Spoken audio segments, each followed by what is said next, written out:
Hello and welcome to this webinar, Charities and Premises. We're going to be looking at some tips and some traps involved in premises acquisition for charities.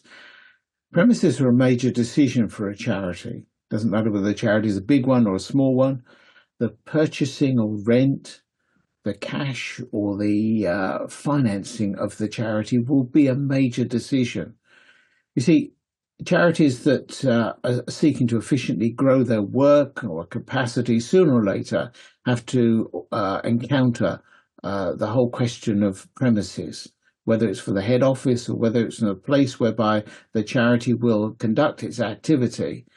The process of sourcing, acquiring, financing, adapting the premises becomes key.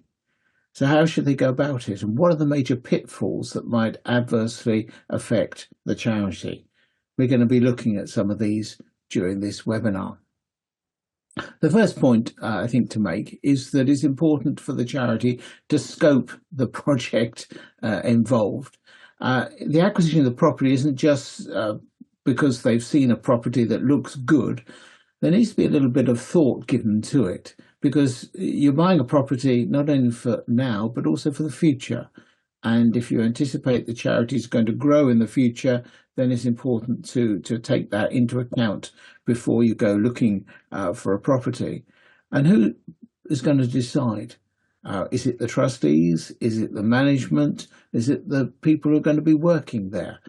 Do you need to put together a special committee to actually evaluate this and to look into it in more detail? Then, of course, there's the budget. What's it going to cost?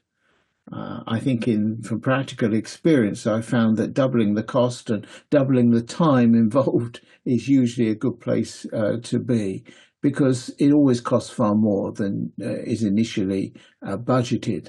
But it is important to try and agree a budget at the outset so that you know what your spending power is. And finally, who's going to lead this process? Will you set up a special committee to do this? Would you empower an individual? Who do they report to? What authority do they have in the matter? Scoping the project is really important.